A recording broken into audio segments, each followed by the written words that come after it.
예, 안산 단원을 국회의원 김남국입니다. 도덕성과 관련된 부분은 다른 여러 의원님들께서 질문을 해주셨고 충분하게 검증이 되었다라고 생각이 되어서 공수처 운영과 관련된 질문을 이어가도록 하겠습니다. 예, 공수처의 정치적 중립성에 대한 여러 가지 우려 이런 부분을 많이 지적을 하시는 것 같습니다. 결국에는 공수처가 얼마나 정치적 중립을 지키느냐, 사건 처리하는 어떤 사건을 어떻게 처리하느냐 이런 것들을 보고 국민들이 판단할 수밖에 없을 것 같습니다.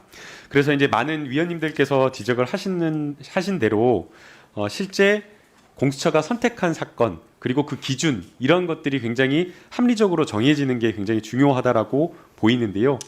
내부에서 어떤 사건을 공수처가 선택해서 처리할지 이것도 굉장히 중요하다라고 생각이 되는데 거기에 못지않게 이런 사건을 선택할 때 국민적인 어떤 눈높이도 굉장히 중요하다고 생각이 됩니다. 그래서 공수처가 첫 사건을 선택을 할 때에 왜 공수처가 이 사건을 첫 사건, 1호 사건으로 선택할 수밖에 없었는지에 대한 충분한 설명을 국민들에게 하는 게 매우 중요하다라고 생각이 들고요. 그리고 앞서 이제 후보자께서 말씀을 하신 대로 이 공수처의 어떤 규모라는 것 자체가 순천지청, 서울중앙지검의 반부패 3부 이런 정도의 규모밖에 되지 않기 때문에 결국에는 사건을 선택과 집중해서 처리할 수밖에 없다라고 보입니다.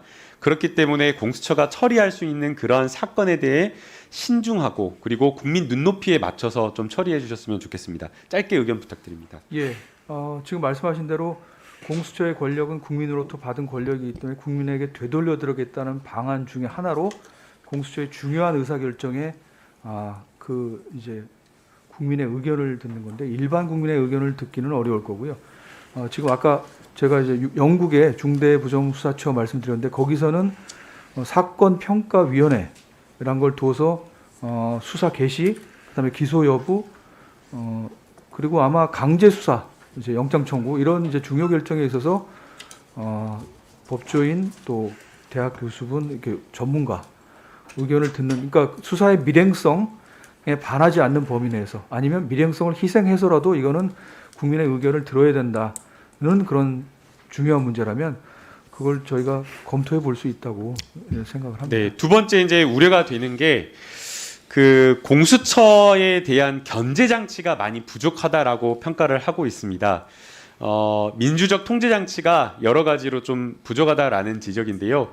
이제 수사의 밀행성이나 이런 것들은 중요하지만 그러나 잘못된 어떤 수사에 대해서 수사 단계에서 통제를 하고 기소할지 말지 그리고 기소한 이후에 또 그리고 기소가 끝난 이후에 재판 결과를 놓고서 이렇게 평가하는 이러한 단계마다 민주적 통제 장치가 이루어져야 되는데 그러한 점이 많이 부족하다라고 지적을 하고 있기 때문에 공수처장 후보자님께서 여러 가지 공수처 규칙을 정하실 때에 이러한 내부적 통제 장치를 반드시 충분하게 만들어 주셨으면 하는 부탁을 꼭 드리고 싶고요. 네, 유의하겠습니다. 그다음에 이제 두 번째는 이러한 어떤 민주적 통제 장치를 만들 때 항상 보게 되면 그 내부의 어떤 통제 장치를 만들긴 만드는데 그 처장이 가지는 그 수장이 가지는 그 권한을 줄이지는 않더라고요.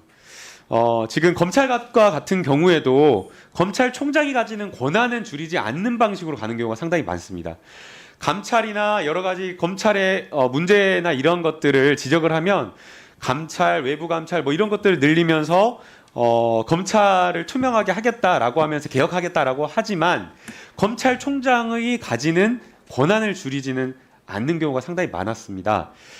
그러나 이게 정말 그 여러 가지 권력기관이 개혁되고 정말 민주적 통제 장치가 제대로 작동하려면 처장이 가진 권한도 내려놓고 처장도 견제받는 그 내부에서 견제받는 그 시스템이 이루어져야지 실질적으로 정말 제대로 된 권력기관, 제대로 된 어떤 공수처가 될 수 있기 때문에 그런 점을 좀 신경을 써주셨으면 좋겠고요. 네. 이제 가장 우려스러운 게 대개는 이 수사권을 자의적으로 행사하는 경우를 많이 지적을 하는 것 같습니다. 사건을 중요 사건이다라고 해가지고 자기가 마음에 드는 자기 말 잘 듣는 자기하고 통하는 소위 말해서 측근이라고 하는 수사 검사한테 사건을 줘가지고 이 사건을 자기 입맛에 맞게 처리하는 그러한 경우들이 왕왕 있었기 때문에 공수처에서만큼은 이러한 일이 반복되지 않았으면 하는 바람입니다. 예, 유의하겠습니다. 네. 그리고 처장님 혹시 임기 끝나시고 정치하실 계획이 있으신가요? 없습니다. 확실히 없으신 거죠? 네, 없습니다. 네. 이제 아마 그 다큐멘터리 그걸 보셨는지는 모르겠는데요. 그 위기의 민주주의라는 그 드라마를 보게 되면 브라질의 세르지오 모로 전 판사라고 하는 그 판사가 나옵니다.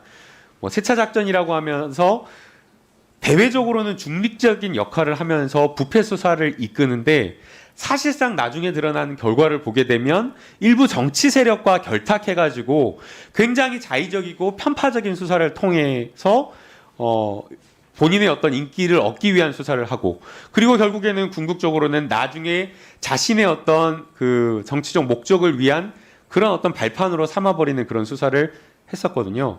그런데 지금 이 공수처에 가는 여러 가지 사건들은 주요 사건이 될 가능성이 많고, 그리고 누구나 공수처에 가는 여러 가지 수사 검사들이 누구나 이 사건을 잘 처리하고 내가 좋은 명예를 얻고 해서 나중에 무엇인가를 하겠다라는 그런 욕심을 가질 수도 있는 겁니다.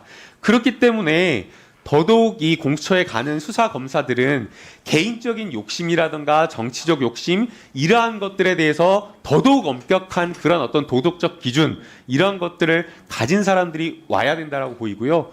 그래서 공수처 수사 검사들이 향후에, 그러니까 임기를 마친 이후에 어떤 진로로 가는지 이러한 부분에 대해서도 엄격한 기준, 그리고 엄격한 잣대, 이런 것들을 좀 가질 수 있도록 내부 인사 기준을 좀 마련해 주셨으면 하는 바람입니다. 예, 유의하겠습니다. 네, 이상입니다.